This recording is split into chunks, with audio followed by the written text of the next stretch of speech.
Welcome to the Meat and Potatoes podcast. Today we're here with Cory Cozens, who is a partner at Philo Ventures, and Chad Staheli, who is a managing partner. How are you guys? Doing well, thanks. Thanks for having us. All right. Philo Ventures. Love the name. Where did the name come from? This was a Corry name, so I'm going to let him answer where the name came from. We just barely went through kind of a rebranding and a renaming. Yeah. We started building what we're the studio about 2 years ago and didn't put much effort, time, thought into the brand because we really wanted to get the first few portfolio companies up and running. But then actually, we put a lot of thought. It was my name originally, and then so there was a lot of thought and a lot of feeling in it. And now the name is no longer what I chose. So continue. Sorry. As with any startup, went through that painful process of exploring thousands of names and looking for one that felt good to everybody. And I think every time I've done that, it's like you hit that point of exhaustion, and whatever the most recent name was, that's the one you go with. But we settled on Philo, and there's a lot that we love about it. One of the things that's relevant to Silicon Slopes in Utah, more specifically, is Philo Farnsworth, who is credited with being a primary contributor to the invention of the TV. He's a farmer from Utah, and we love kind of what that represents. We feel like it echoes who we are. Not just Utah-based. We love the earth, but we love innovation, and we love building, bringing new things. But there's a lot of other meaning as well. Philo as a prefix means love of. So philosophy, philomath, and really what we think the name Philo represents is our love of building. There are other meanings layered in there that we can throw out as excuses for the name, but that's what we think of. Yep. Gotcha. No, it's great. And Philo Farnsworth. There's a sign, I think it's in Rigby, Idaho. Driving up there, I'm like, what if he didn't invent TV? And nobody else did either. Yeah. Would we be in a better spot or worse spot? Because there's trillions of hours lost, but also great enjoyment from his invention. Yep. Yes. The answer we'll never know. But. Yep. All right. So you mentioned a few things in the story of the name, and we're going to drill in on those. So what does Philo Ventures do? Yeah, so Philo Ventures is a venture group that really focuses on early stage value creation. And so we focus on a few activities. Primarily, there's our studio that really focuses on 0 to 1 startups. And so we get involved all the way from ideation stage through early stage funding, and really trying to take it to a point where we start looking for seed capital after we get some traction on it. And so that's really, Cory spends a lot of his time leading and managing that Philo Studio concept. And then we have an area that really operates as a portfolio balancer for us, and it works with some of the passions that we have around development and real estate development. And so we have a development group called Philo Development. And it really does the same thing. Early stage, raw land development. And we have a team that focuses on that aspect as well. And we try to take the same learnings and the same philosophies on how we do value creation, both on the studio side and that development side. And then there's a third arm, really, which is more traditional VC. And so there's Philo Fund, and it every year we allocate a specific amount of funding that allows us to be able to participate in the normal venture capital environment here in Utah. Gotcha. So somebody could walk through the door and they happen to have the next Google. That's a go for you guys. We'll invest, yeah.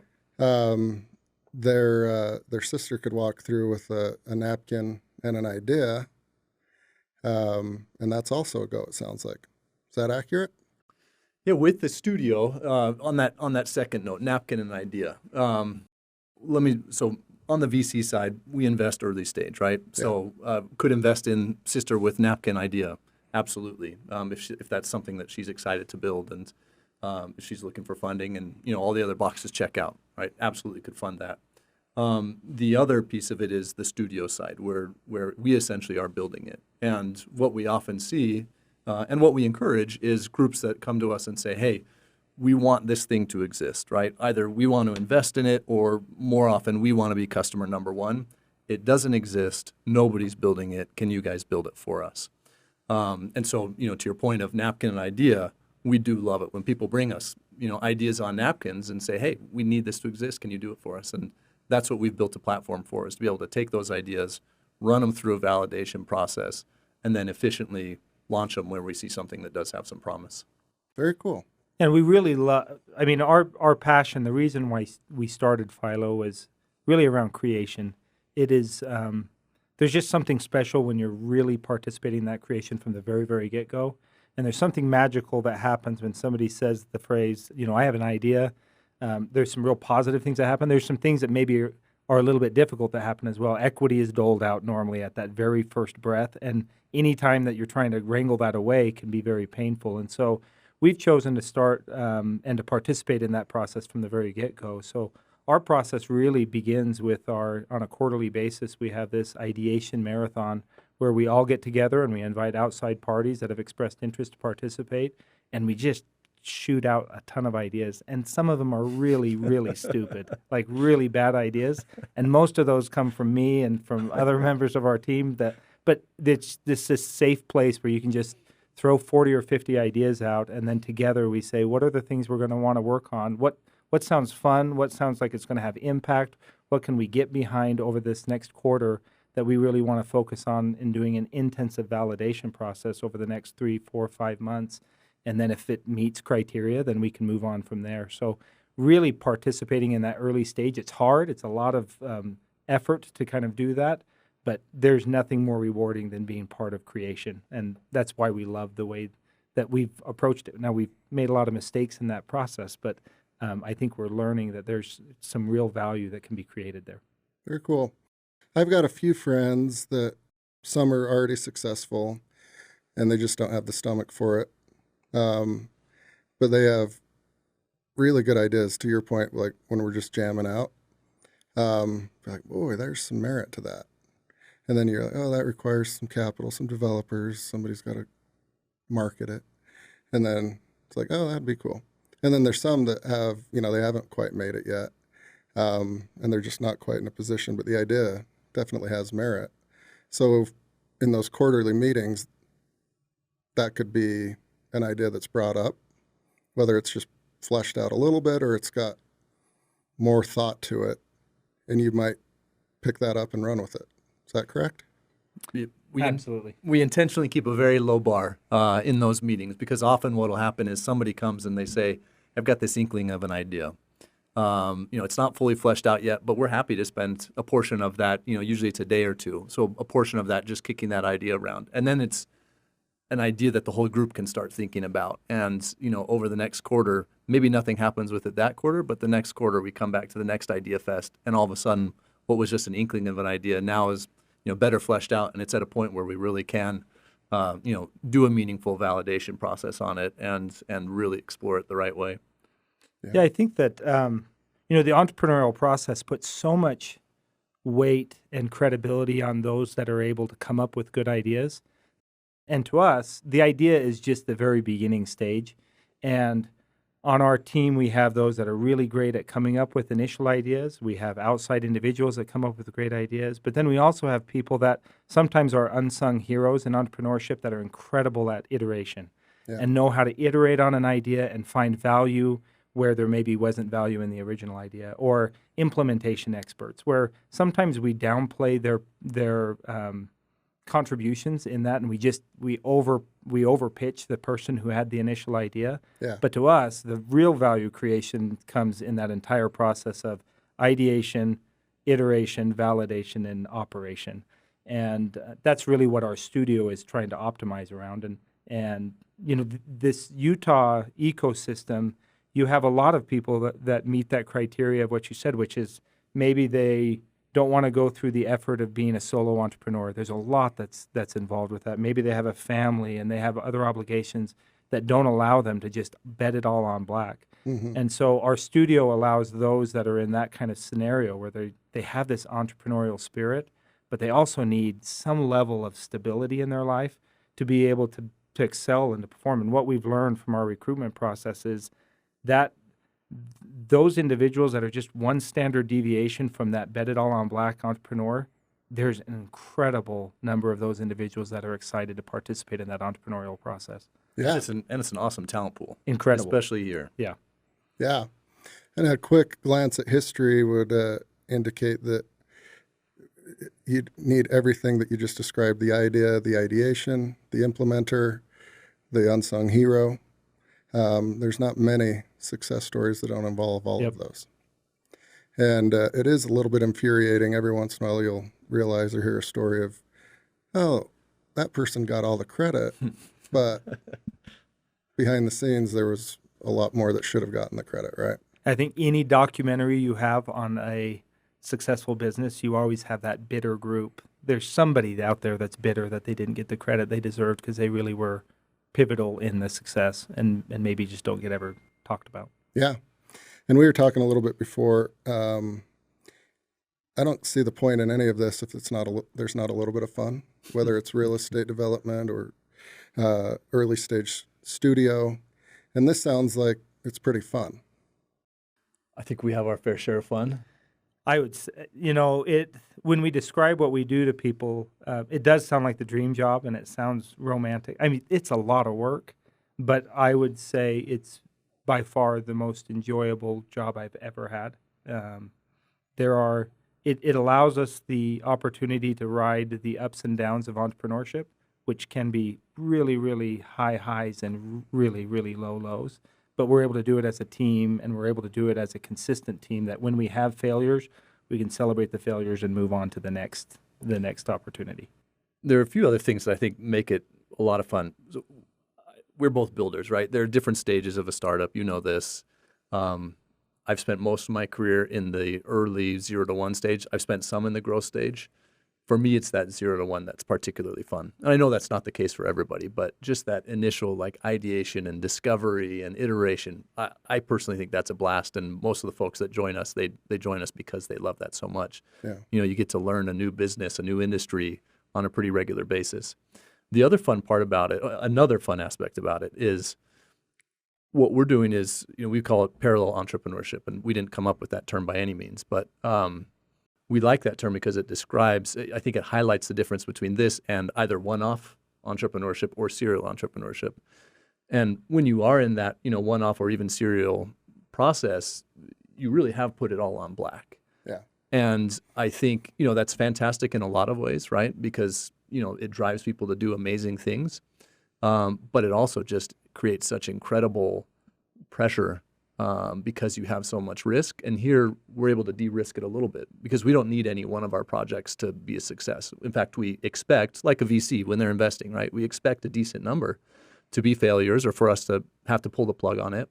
And so you take what is normally this like incredibly painful decision to shut down your passion project startup, and it actually, in a way, I don't want to say it becomes fun. It certainly doesn't become fun. It's still tough, but it de-risks it. Mm-hmm. It takes a lot of the pressure off because that's part of the process. And we all know going into this, hey, we're going to pull the plug on half of these ideas that seem like fun, seem like a good investment. We're going to get into them and we're going to discover they're not. And that's fine because we're going to reallocate those resources, reallocate those learnings. Maybe we're going to reallocate the technology that we developed to something new. And so, like Chad said, you get the roller coaster, the excitement of the startup, but the lows aren't quite as low as they can be when you are doing this, as a one-off startup, especially as a solopreneur, et cetera. Yeah. No, it makes sense. And as you guys know, sometimes ideas turn into 40-person companies where they're trying to figure out where to buy cubicles pretty quick, right? Comes at them fast. And like, well, legal's a mess and all of that. But for you guys, let's just use a mid case, like a double,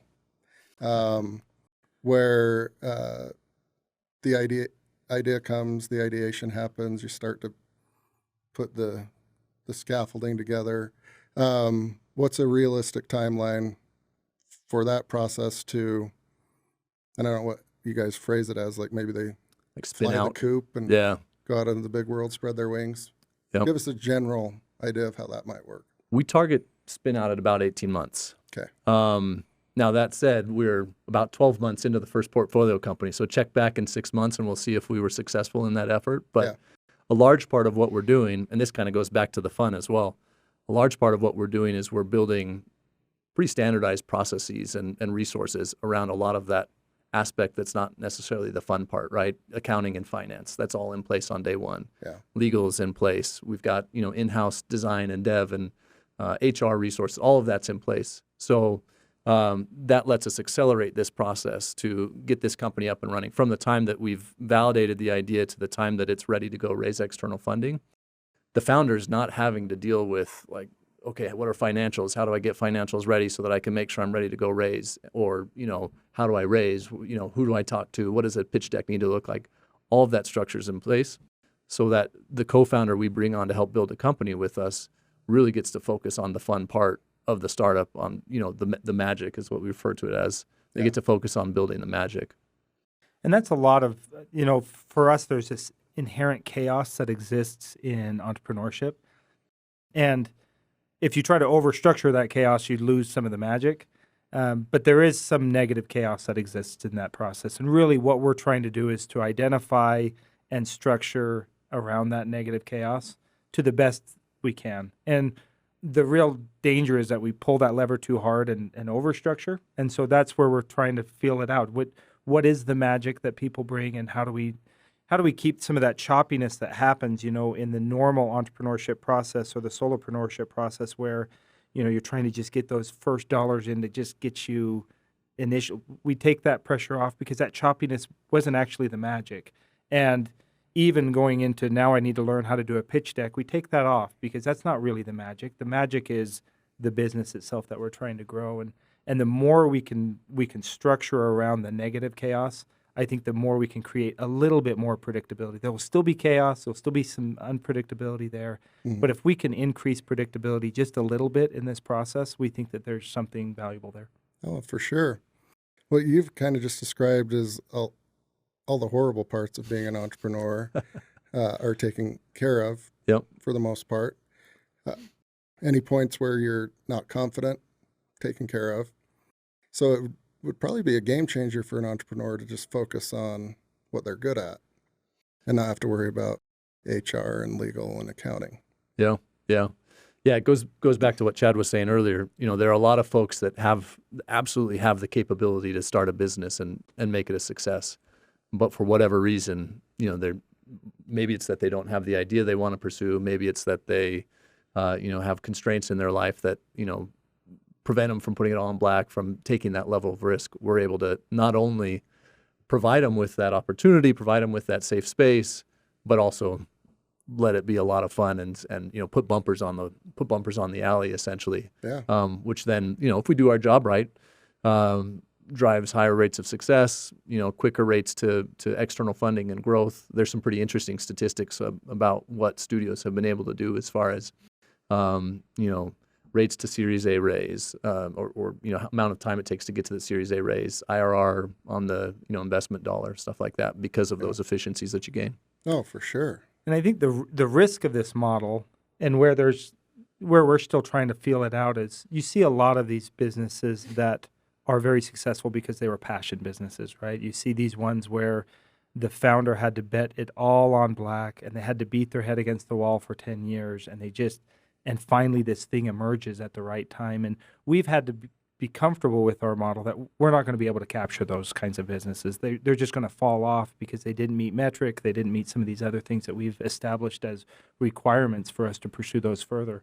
And so the real question, and we think we're pretty confident that we're okay saying no to those, that those businesses are going to be available to those who are willing to bet everything on black and who have a passion for that singular thing and wanting to beat their head against the wall there, hoping that it opens up. That's going to fall off of our plate. Gotcha. Yeah, a lot of ways to skin the cat and being an entrepreneur and building a business. I feel like there's a lot more ways than there was 10 years ago. Yeah. Let alone 20 or 30. A lot of flexibility with what you guys are describing here. So, to your point, when they fly the coop, spread their wings. A lot of the T's are crossed, the I's are dotted.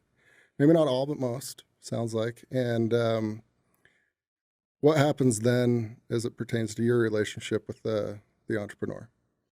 So if we do our job right, then we look like any other investor, board seat, we're supporting them, mentoring them however we can. But at that point, we've set them up for success. We've, shared the knowledge that we've been able to, that they need to get to that point and grow from there. But we look like any investor as a board member. Very cool. Yeah, it's really that 18-month cycle. We really function as a day-to-day co-founder, and then we shift at that point. And sometimes it's going to be, we anticipate there might be a transition period and things like that, but we really shift from being that day-to-day co-founder to be more of that mentorship co-founder. Yeah. And so the entrepreneur is more squared away, probably more confident, because what they're getting is kind of in between your guys' ears, right? You've had a lot of successes individually and as a team. You've had some crash and burns, but you're, sharing that knowledge, and hopefully they're absorbing it. The real value, I believe, in what you're describing is like experience. Yeah, Patterns. our team has not only from some pretty incredible individuals that are on our day-to-day team, but from an advisory perspective, we have incredible capital partners that also function as advisory partners. And so you have, on the development side, you have Kem Gardner, and you have Christian Gardner, and you have Dan Shaw, and you have these individuals who have the gray hair that they've earned over years and years of experience, not only just in traditional real estate development, but also in areas of, early stage venture and risk taking and finance and some of these relationship aspects that allows us, I think, to then, in addition to our team visiting with them, give these entrepreneurs a leg up. And because I know all VC firms say, we're going to sit down with you and we're going to spend tons and copious amounts of time with you, if you take our check. For us, it really largely, oftentimes it was our idea, it was our valid, like we literally are the day-to-day individuals there. We're picking up the brooms and sweeping if that's what's necessary, because that's what co-founders do. Yeah. And so we're in the weeds, we celebrate the wins and we feel the losses, and just having somebody next to you that's able to do that, I think is valuable to those that come on board as a co-founder. Oh, for sure. But education, I think, so we've built out a platform with all these different components. Education is a big part of that. I remember my first time doing a startup, and there are some things that I'm embarrassed to admit now, but we walked out with our... Well, you should admit it. So we walked out. This was for Surf Air. We founded it in 2012 with a couple other guys here from Utah, a small airline that operates in California. We had atypical success, I would say, with our initial fundraise, and came quick. None of us had startup experience. None of us had studied business or anything like that. And so we walk out of the VC's office with the term sheet, and we all look at each other. And not only are we wondering what the heck this stuff on the term sheet means, but we're also saying to each other, he just asked for financials. What are financials? Right? Like, again, embarrassing to admit that now, but there's just all sorts of stuff like that that you've got to learn as an entrepreneur. Whether it's financials or how to do marketing or how to hire somebody and how to build a team and how to structure salaries and stuff like that, right? Yeah. And we've been through that enough times, we can help, escalate that or accelerate that education. There's a lot of great resources out there if you're starting a startup on your own, right? Silicon Slopes does a lot of good educational stuff. There are, endless blog posts that you can go learn from, but in the end, you've got to go figure it out yourself, and you've got to piece those things together, and you've got to find people to ask questions to kind of an organized platform. And this is stuff that we're still building out, and we'll continue to build out. But again, as we build this out, as we do our job right, essentially it's going to be an incredibly accelerated path to figuring those things out and taking that pressure off of that founder so that they can again focus on making the magic. Yeah, I love it. It's very well thought out. Yeah, if you want to learn how to fly fish, you're not going to ask somebody that has never fly fished. You're going to ask the old codger that routinely catches a lot of fish, right? Yep. Not that you guys are old codgers. I lost my hair doing startups, so there you go. A red flag when you see a red flag, and you just avoid that, right? Okay, so as you guys, launch the brand and get the word out, you might be known as like, these are the guys I can bring an idea to, right? Are there industries you guys focus on? Are there no-go zones? Where do you focus? One of one of the benefits of not having a diverse LP pool, and one of the benefits of really trying to build a platform is we're relatively agnostic to the types of opportunities. They do need to fit certain criteria. They need to fit that launch criteria. In 18 months, you either need to be self-sustaining as a business, or you need to be in a position that allows you to take out external capital. And so just by putting that single criteria on really eliminates quite a broad set of opportunities that maybe others may pursue. Other than that, we have specific areas where we have some interest and some focus. For example, Cory obviously has background in aviation. And so if there's aviation-related businesses, that's going to speak to us a little bit more. If it's operations-heavy businesses or something that's more bootstrapped, that's where I feel like I can contribute. If it's, our other partner on the development side, Greg Whitehead, has a lot of experience in really, really early stage development on. So if it's an operation, we have a company that focuses on glamping. And so when we look at something unique in that space, he's able to come and be a little bit more approachable with that. And so we're really broad in what we're willing to look at, but as it goes through our various filters, it generally filters down into something that we feel like we have the ability to be successful in. Yeah. And what happens when it's just the craziest, funnest idea, and in your heart of hearts that it's probably not going to get that 18-month threshold? How do you guys decide to put it on an iceberg and tearfully say goodbye? We've got one like that right now. It's admittedly a passion project for me. And it's one where we're not saying goodbye, but what we've said is, hey, we need to make sure that we're being strategic about how we make this successful on a different time scale than you might normally see. So sometimes we do say, hey, we're going to shut this one down completely. The opportunity is just not there. And it's never easy, but I think we're used to it. And, we try to make data-driven decisions, and that helps.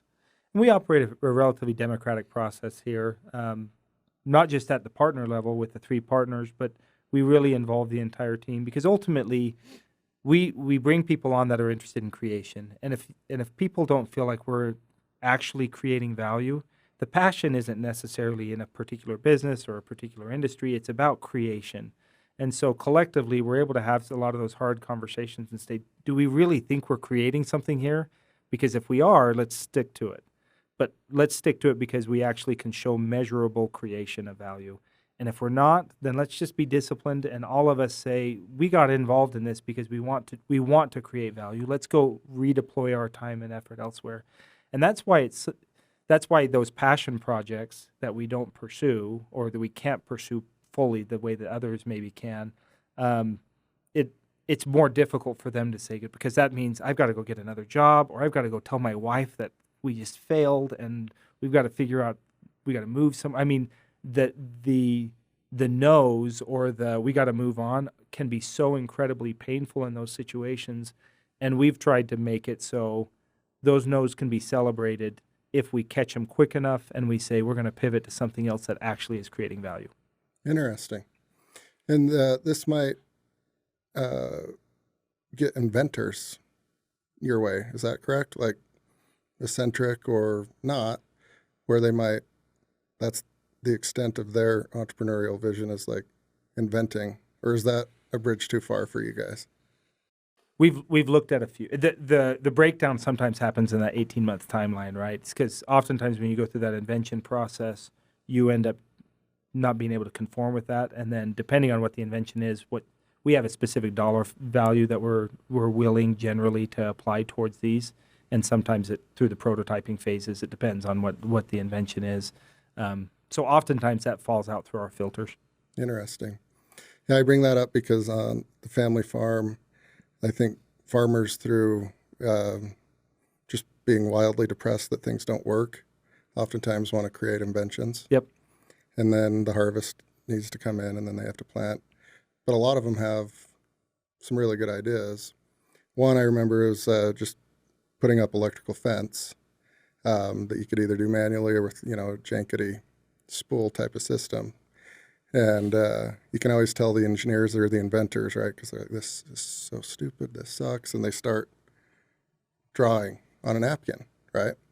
And unfortunately, in that, it kind of ends up there. But my guess is there's millions of glorious ideas across the Midwest that in the right hands could have been monetized and scaled and ultimately been financially lucrative for that person. We have seen similar case, less so on the invention side, right? Less so on the physical goods side, but certainly on the more traditional business side. Or in this particular case, I'm thinking of it's a potential software solution. Yeah. The individual is a successful businessman. He saw an opportunity in his industry. We've worked with him on a few other projects, and ultimately he came to us and he said, "Hey, look, again, I want this business to exist. I want to be the customer. I would build it, but I've got my day job that is making him plenty of money, and he's really comfortable. So he's not going to walk away from that. Yeah. So we've partnered up with him to make this thing happen. So I think that's the same idea, right? Yeah. Very cool. And for some reason, entrepreneurship has been generally restricted to a very small group of individuals, and I think that the entrepreneurial spirit is so much broader than we ever give it credit for. Yeah. And so this platform, if we do our job right, and we certainly aren't doing it perfect right now, but if we do our job right, then we just give access to a much, much broader group of individuals who have incredible ideas or inventions or whatever it happens to be able to access. And we're not the only ones trying to tap into that either, right? A lot of studios are taking the same kind of concept. We think ours is a little bit unique in the way that we're set up, but anything that helps try to unlock value where it's pent up today, I think is a good step forward. And that's one of the reasons why we wanted to do this is we think there's just a lot of pent up value. We don't have the greatest ideas. We have some. Yeah. But there's a lot of incredible ideas and incredible talent out there that if we can just create a platform or a landing or a space for them to be able to be value creative, that they'll come, and we've seen it. Absolutely. So you guys generate your own ideas, and those are up for some amount of mockery or, Significant. Plenty of mockery, I yeah. assume you have a scoreboard somewhere where you keep track. Yes. But then obviously, like, the rest of the world exists and they have ideas as well. So, if you're raising money from a traditional VC scenario, most people listening kind of know what that song and dance is. But in this instance, how do people get in contact with you? How do they pitch you on the idea? What is that process like for the entrepreneur? I guess before I'd even say, how they get in contact us, how they pitch us on the idea, I think the first important thing for them to know is we are not the only path for something like that, right? Yeah. There are great accelerators that they can tap into that can help them, figure out the process. Rev Road, a local group here, provides, I'm not going to get the term right, but, venture services, Yeah. And can provide a lot of the resources that somebody like that might need. Really, it depends, I think, on how involved that person wants to be and, what role they want to take and how far along their particular project is to determine, which of those paths makes sense. The way that we kind of define what makes sense to come through our path is that we are going to act as that founder or that co-founder. And so, we think lots of great paths. That's what makes sense for us. We're going to be more engaged, deeper, sooner, longer. And so if that's what that person is, this individual is looking for, they've got a great idea, they don't want to launch it themselves, but somebody needs to build it for whatever reason, just hit us up on our website, philo.ventures. There's plenty of forms there. Look us up on LinkedIn, whatever. We love hearing ideas. And we're always happy to, spend a few minutes with folks and discuss. And often what we'll end up doing is pointing them a different direction and say, hey, look, awesome idea. Love it. Let me introduce you to a few VCs. You've made enough progress. You don't need us. Yeah. Let me introduce you to a few VCs. Or, hey, you just need this particular service. We've got a developer that we love or a dev group that we love, whatever it is. Let's just introduce you and we'll send you off. And, we'll be cheering for you as you go. But always happy to have those conversations. At the very least, it's fun to meet people and hear what fun things they're working on. Best case scenario, we find something else that we want to invest in and help build. Yeah.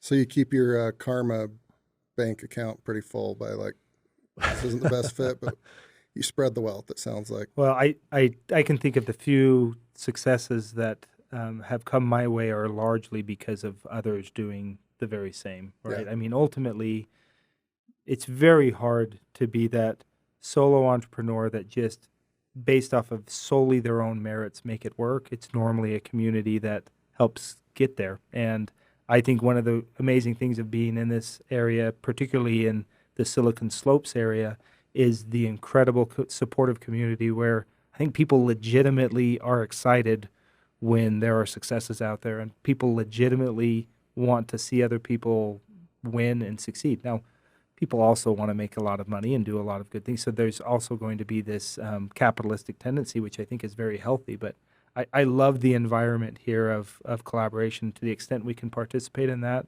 we welcome the opportunity. Love it. Well, what a story. We could keep going on and on. I'm sure the stories you guys have with your portfolio companies and the ideas you guys hear are fantastic, and probably should have you back on in a year or so you can Would love to. return and report on what went well. Yeah, absolutely. Where Well, you missed the mark. plenty of learnings to share. Yeah.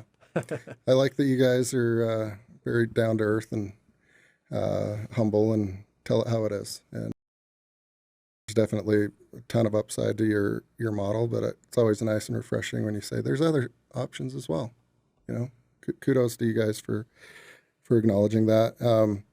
But as a listener here, there's probably a lot of people later on in life that would have loved this 20 or 30 years ago. So good idea. Well done. And appreciate you guys taking the time and looking forward to having you on again. Thank you. Our Appreciate pleasure. it.